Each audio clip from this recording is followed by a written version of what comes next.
Twinkle, little star, how I wonder what you are. Up above the world so high, like a diamond in the sky.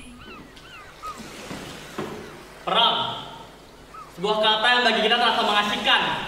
Sebab cuma permainan, cuma game yang bisa kita lakukan kapan saja kalau kita mau. Bahkan kita bisa menghabiskan waktu berjam-jam di depan layar ponsel, laptop, atau komputer sambil menikmati makanan dan minuman yang lezat. Sementara bagi saudara-saudara kita di Gaza, di Palestina, siapapun mereka, apapun agamanya, perang telah mengubur seluruh mimpi dan masa depan mereka. Sejak perang berkecamuk, belasan ribu anak-anak telah terkubur. Orang-orang dewasa telah mengubah dunia ini menjadi tempat yang menyeramkan dan penuh ancaman. Bahkan sampai dunia rekaan, dunia virtual, ancaman itu tak berakhir.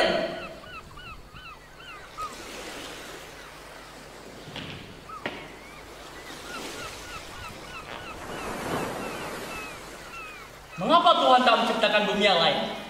Tanah yang lain, yang hanya diuni oleh anak-anak, dipenuhi dengan taman-taman bunga, tempat-tempat bermain, kebun-kebun yang selalu berbuah, dekat persahabatan dan persaudaraan, makanan-makanan yang cukup. Tak mengapa kalau Tuhan ingin menyertakan orang dewasa di dalamnya, asalkan hati mereka dipenuhi dengan cinta, bukan angkara, amarah, atau kebencian terhadap sesama. Supaya anak-anak tak tersakiti lagi. Supaya ada yang menjaga mereka di malam-malam yang gelap. Supaya ada yang menceritakan kisah-kisah dan dongeng-dongeng yang indah. Supaya ada yang mendekap mereka kita kedinginan. Supaya ada yang memastikan mulut-mulut mungil mereka tak akan merasakan kelaparan dan kehausan lagi.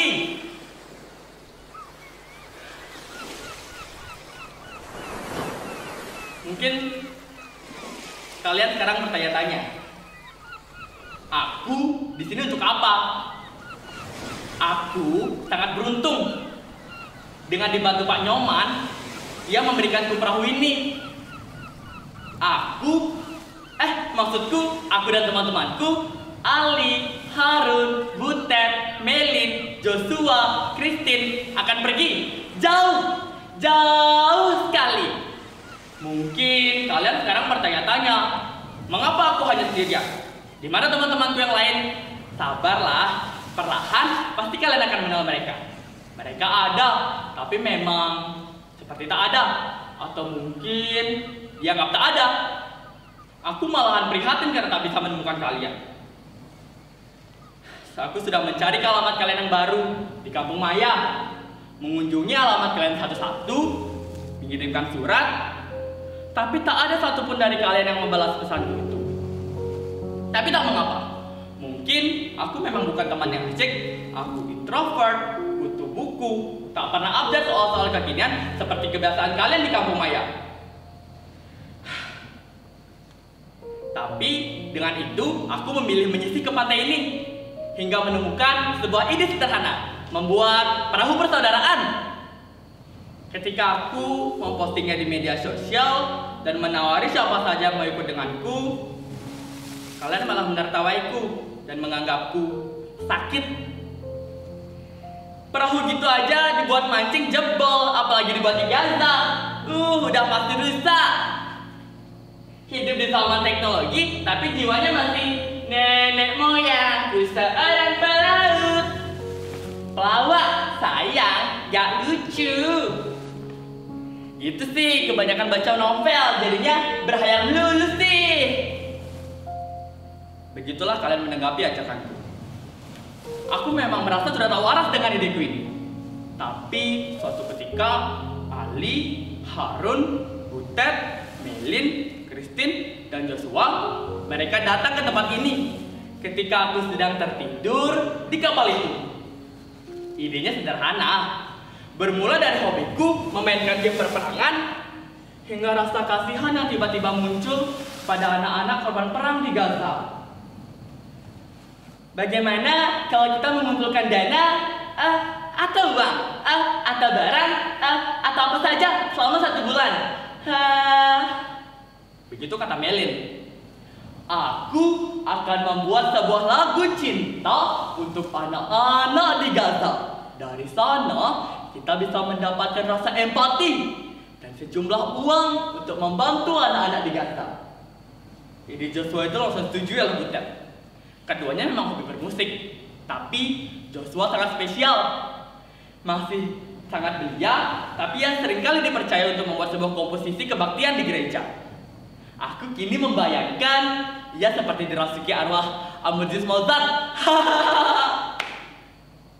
Sedangkan Ali dan Harun menyarankan agar kami makan makanan secukupnya sebagai rasa maaf kami dan hormat kami kepada anak-anak korban perang di Gaza. Sedangkan Christine menyarankan agar kami menulis surat dan mengirimnya ke Yerusalem, mengadu kepada Tuhan, mengirimnya ke Rebo Ratapan. Lihat, di perahu ini sudah kusiapkan semuanya. Komik, surat-surat, buku, sepenggal doa, dan tentu air suci dari pura, kuil, dan gereja. Semuanya sudah kusiapkan dari siapa saja yang ingin mengirimkan bisikan cinta pada anak-anak di Gaza. Dan tentunya dari siapa saja yang memiliki kasih dan sayang kepada anak-anak di Gaza. Semoga samudra dan cakrawala yang luas akan menyimpannya. Tuhan pasti akan menyimpannya, mengirimkan gelombang dan mengubahnya menjadi doa agar anak-anak di Gaza mendapatkan rasa kasih dan sayang. Mungkin kini aku hanya seperti tetes air di tengah samudra. Tapi kami ingin sekali ada untuk mereka, sangat-sangat ingin. Kami ingin sekali menjadi salah satu bagian dari kebaikan yang dikirimkan Tuhan kepada anak-anak di Gaza. Kami mungkin seperti seekor semut yang membawa tetesan air untuk memadamkan api yang membakar Ibrahim alaihissalam. Api itu hanya akan lenyap di hadapan kobaran air. Tapi hanya itu yang bisa kami lakukan, dan hanya itu yang bisa kami lakukan agar kami bisa mengungkapkan rasa kasih dan sayang kami kepada anak-anak korban perang di Gaza.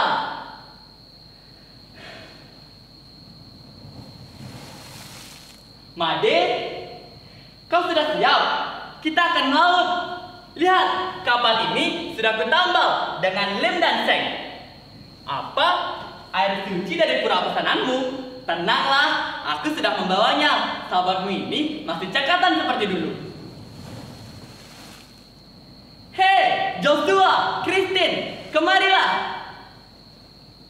Apa? Kalian hanya diam aja di sana? Kemari. Aku sudah menyiapkan apapun yang kalian mau. Komik kalian sudah aku siapkan. Tugas kalian di sini hanya membaca komik agar kalian tak merasa kesepian.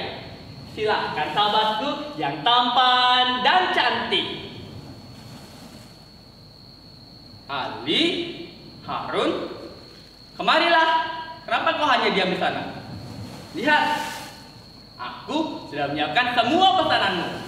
Lihat di kapal itu, semua pesananmu sudah ada di sana. Butet, horasba, sik-sik si batu manik kamimpang kalbolnya, nandang kajela-jela, nandang kajela-jela. Haha, kau masih saja berlagak seperti penyanyi rock and roll. Haha, tugasmu di perahu ini hanya menyanyi.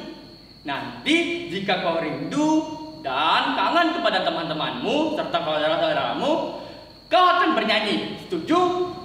Dan apa? Kau menanyakan catur, tenang saja, sudah kubawakan semuanya. Tapi kau harus main cara sportif ya.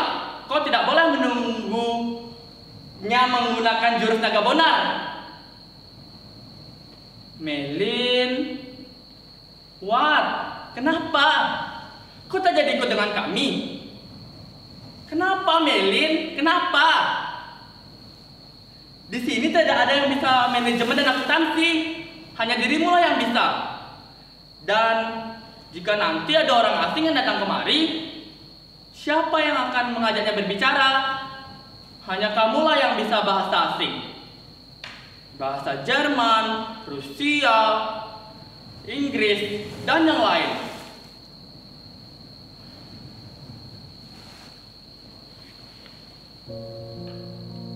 Melin adalah sahabatku.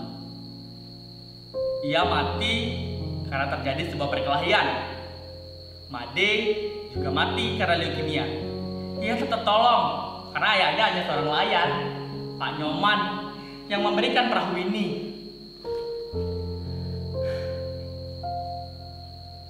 Christine dan Joshua, mereka mati karena terkena ledakan bom. Mereka terkena runtuhan gedung. Ali, Butet, keduanya ku kenal ketika Olimpiade. Mereka mengunjungiku ketika aku sedang membuat soal matematika. 1 tahun setelah mereka pergi, kulihat mereka tertangkap kamera sudah tertembak di dada. Itulah sahabat-sahabatku. Yang kalian anggap tak ada, yang kalian anggap sudah tak ada di dunia ini. Tapi mereka masih tersimpan di dalam benakku ini, di dalam catatan-catatan kecil. Mereka sahabat-sahabatku yang akan selalu ada untukku dan akan terlalu terkenang dalam hidupku.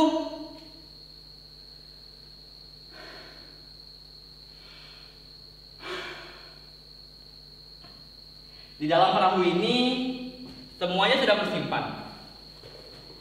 Semua pemberian dari sahabat-sahabatku, Joshua, Ali, Harun, Butet, semuanya tersimpan di sini. Aku menyimpannya karena aku menganggap mereka masih ada di sini. Dan aku juga merasa mereka selalu ada untukku. Mereka selalu datang di dalam mimpi-mimpiku. Aku berpikir, kalian yang menganggap mereka tak ada, kalian bukan manusia. Mereka selalu ada dan menghampiriku ke dalam tempat ini, di tempat ini, di perahu ini. Terkadang di dalam mimpi, aku memikirkan mereka ada. Kita memiliki sebuah perahu yang dipenuhi dengan boneka, buku, selimut, dan barang-barang lain. Terkadang aku juga membayangkan, mengapa ikan-ikan di lautan Palestina yang terombang-ambing tak digunakan untuk makan anak-anak di Gaza. Mereka pasti akan senang jika mendapatkan itu. Dan kini aku menuliskan sebuah surat yang terakhir kalinya untuk anak-anak di Gaza.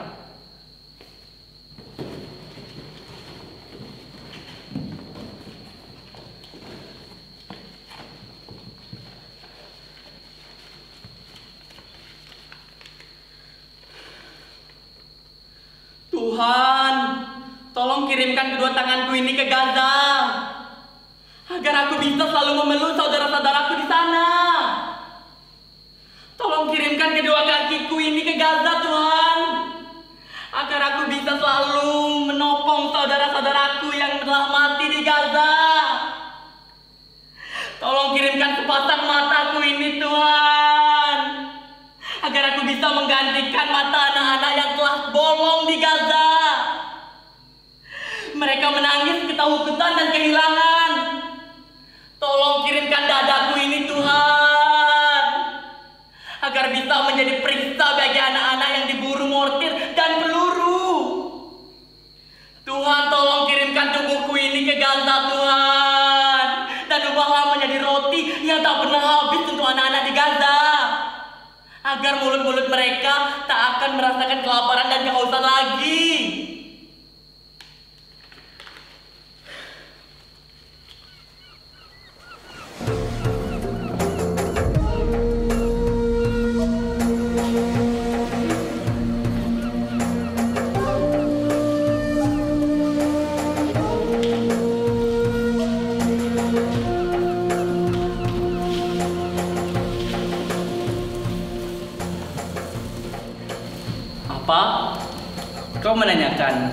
siapa?